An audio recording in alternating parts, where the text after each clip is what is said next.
Hi, it's Kirk, the Bariatric Carnivore. Well, we live in a very polarized political time.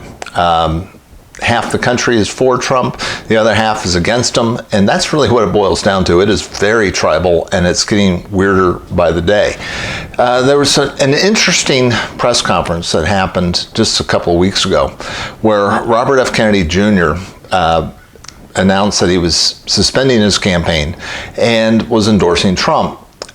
And I really recommend that you find a copy of that announcement, because it was a message that I think that should have been talked about for a very long time. And it was powerful because what he talked about was our health as a country and where we're going. And bottom line is, our diets stink. When you look at the amount of ultra-processed food that we're eating, and take a look at just an ingredient label for cereal that is sold over in Europe versus the United States. And when you compare those two, the one over in Europe is half as many ingredients as we've got in the United States. Why? Because they're banned. We are selling stuff that is banned in most of the world and giving it to our kids every day for breakfast. And as a result, a growing number of kids are type 2 diabetics. As a result, we have more and more kids that are obese. We have kids with fatty liver. These are issues that never happened in the history of the planet. But because of the food supply that we are doing right now, our kids' health is only getting worse on a regular basis. And Kennedy, I think, does a great job of very powerfully explaining what is going on. We're subsidizing the ingredients that make up ultra-processed food, particularly wheat and corn, rice, sugars, etc. And then we add in a bunch of artificial ingredients. They are designed by food scientists to be not only hyper palatable, but flat out addictive. And it gets worse and worse and worse. And unfortunately, our government supports this type of stuff, not only through the ridiculous subsidies that we give to these ingredients. And that's the reason why this stuff is cheaper than single ingredient foods, because what you're doing is you can take a whole bunch of very where the taxpayers are subsidizing the heck out of all these basic ingredients. They concoct them and they can create products. I'm not calling them food. I think they're just flat out products that are not only addictive, but ridiculous profit margins. So these guys are making a fortune, and they're not getting you healthier. Matter of fact, they're making us sicker, where nearly 90% of this country has some form of chronic disease. Very few of us are metabolically healthy anymore, and it's expensive. We're talking about cost coming up soon where it's going to cost us $1 trillion every year to take care of type 2 diabetes. We're going to be spending a lot of money on drugs like Wegovy, etc., for obesity. And it's only going to get worse because we're not fixing the food supply. And finally, we've got a politician who is talking about the food supply. The problem is, because of our tribalism and because of the polarization in this country, I saw the first effect of this. And it was the most bizarre thing I've ever seen in my life, where Time magazine basically came out with an article saying ultra-processed food is healthy. And, it was a ridiculous article based on the opinion of one dietitian who, no science behind it at all.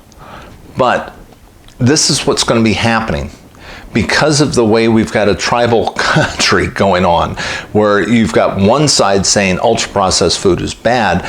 People aren't going to be saying, oh, let's look at the science, and maybe he's got a point. No, we're just going to flat out reject one side because they're endorsing Trump, and therefore we're going to ignore what they're saying. Because the political reality is that the Kennedy endorsement helped Trump, and as a result, they're going to demonize his message. And and you're going to have the liberal news media saying ultra-processed food is good. Absolutely bizarre stuff, but that's what you're seeing in this really bizarre time that we live in. Now, the plus side is, well, maybe half the people in this country that support Trump will realize, you know what, maybe we shouldn't be eating this ultra-processed crap anymore. And if if half the country starts getting healthy, you know, at least that's a step in the right direction, because frankly, keto, carnivore, low carb people are really in the minority. We are serious outliers. If you're eating very low carb, your doctor opposes what you're doing. Odds are the government does not like what you're doing. The medical establishment, the media attacks you too, because all the money is on the side of the ultra processed food, big pharma, etc. And unfortunately, government regulators are captured by all the money on the outside. That's just the reality of it all. And until some point where there's about 3% of this country that is eating consciously low carb carnivore, you're not going to see any real changes in this. They're just not going to be able to get the support. So you're on your own. Frankly, in this fight for your health, you're it. So what do? Really ignore all of them. I don't think any one politician is going to solve this problem. And frankly, the government's not going to do it. The media's not going to do it. Your doctor's not going to do it. When you think about it, doctors are woefully, they're probably the worst people to take health advice from, because they're not trained in that. They're just not. They're trained how to prescribe medications. They're not trained on how to get you healthy. I've seen it happen with my own eyes. You'll see it in your own life. If you ever go to a doctor and you say, what do I need to do to change my lifestyle? You're going to get crickets, because they don't know, because that's not how they're trained. That's just the sad reality of what we are going through in life. So what do? Get out while you can. Realize that in this fight for your health, you are all alone in this, but we can all be alone in this together. And that's what this channel is about. And if you like this message, please hit the like and subscribe. Join with other like-minded people. Share this message with other folks. It's the only way to help build up a channel. And I appreciate you and everything that you do, and the fact that there's several hundred people that are paying attention to this channel that are trying to make a difference and to make themselves healthy. I try to put out a couple messages each week. I will talk to you again soon.